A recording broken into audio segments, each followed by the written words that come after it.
Pour ceux qui ne le savent pas, Redmi fait partie du groupe Xiaomi. Et oui, c'est une filiale du groupe qui propose un bon nombre de smartphones, je dirais même un très grand nombre de smartphones à des prix ultra compétitifs. Sur les modèles Redmi, on est vraiment sur le concept rapport qualité-prix à l'état pur.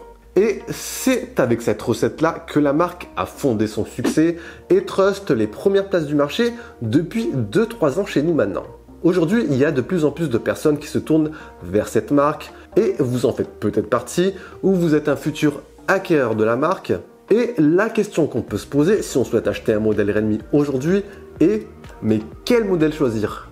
On a un très grand nombre de smartphones proposés par la marque, on a une très grande ressemblance entre les différents modèles et parfois les prix diffèrent de quelques euros entre les différentes versions.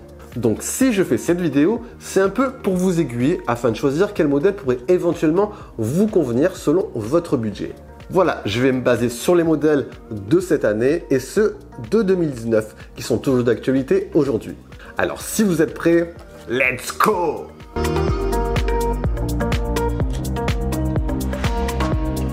« 2019, Redmi 8, Redmi 8A, Redmi Note 8T, Redmi Note 8 Pro.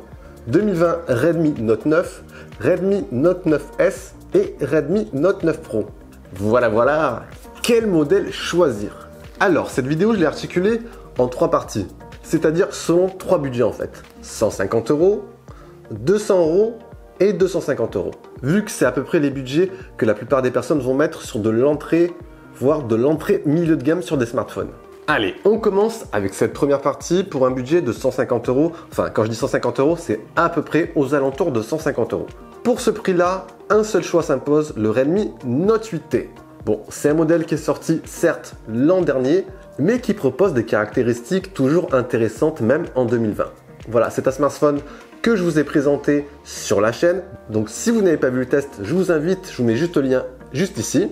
Ce smartphone pour 150 €, il propose pas mal d'atouts. Un quadrille de capteur photo, avec un capteur principal de 48 mégapixels. Cela vous permettra d'avoir pas mal de polyvalence et de très bons clichés quand les conditions de luminosité sont présentes. Vous avez également une config tout à fait honorable qui vous permettra de naviguer, de regarder des vidéos, d'utiliser vos réseaux sociaux et éventuellement de faire un peu de gaming. Pour ceux qui veulent en savoir un peu plus de façon précise, on est sur un processeur Snapdragon 665 accompagné de 3 à 4 Go de mémoire vive et de 32 à 128 Go de stockage selon les modèles. Et le dernier point intéressant sur ce modèle, c'est qu'il embarque une batterie de 4000 mAh qui vous permettra de tenir un jour et demi, voire un poil plus selon votre utilisation. Donc bon petit point également. Allez, on monte un peu en budget. Si vous avez une petite rallonge et vous désirez investir à peu près 200 € sur un smartphone, mon choix s'oriente sur le Redmi Note 9. À ce prix-là, c'est le seul modèle de la marque qu'on peut trouver sur le site. On pourra trouver de temps en temps le Redmi Note 8 Pro, bien meilleur, aux alentours de 220 €, mais uniquement pendant des périodes de promotion.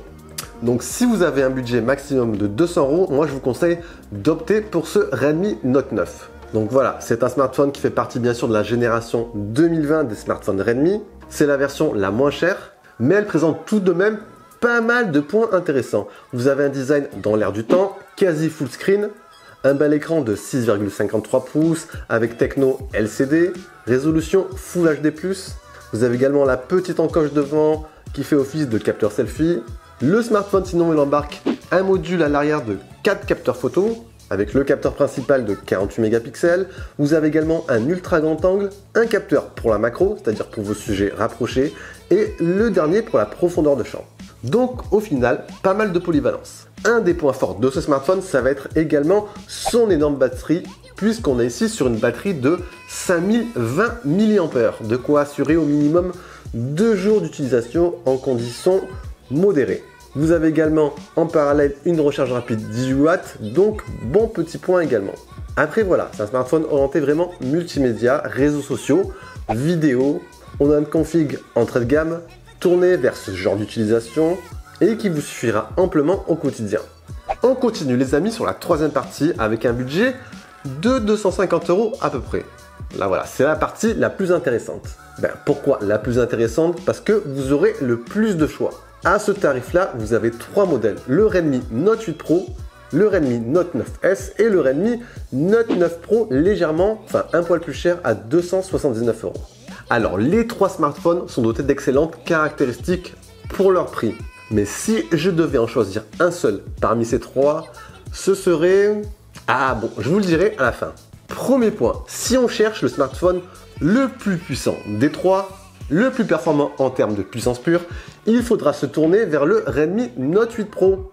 Et oui, le modèle de 2019 est bien le plus performant des 3. Sa config elle est basée sur le processeur Mediatek Helio G90T qui vous permettra de faire tourner tous les derniers jeux 3D sans quasi latence. Il fait également fort sur la partie photo avec son quadruple capteur photo, capteur principal de 64 mégapixels. On a également pas mal d'autres atouts qui sont non négligeables, une batterie de 4500 mAh, une recharge rapide 18 watts, du NFC et pas mal d'autres points.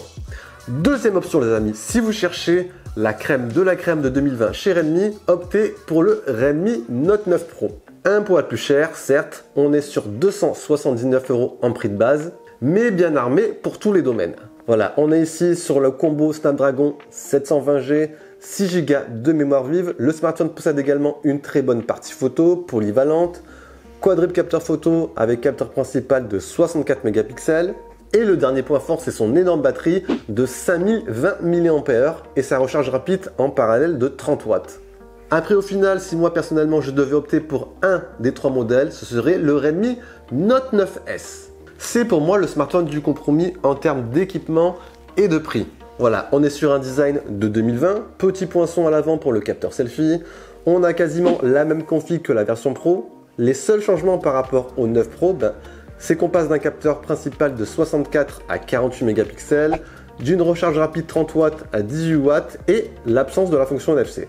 Pour moi, ce ne sont pas des points fortement impactants sur le Note 9S, d'où mon choix pour ce modèle. Et voilà les amis, j'espère que cette vidéo pourra vous aider, pourra vous aiguiller pour choisir votre futur modèle Redmi. Bien sûr, n'hésitez pas à commenter, échanger. Ça pourrait être utile pour des personnes qui sont à la recherche de smartphones de la marque Redmi. Vous pouvez également partager la vidéo. N'oubliez pas également le petit pouce bleu. Toujours un petit plus pour l'évolution de la chaîne. Et sur ce, c'était Jojo. On se dit bien sûr à la prochaine. Prenez soin de vous. Ciao, ciao!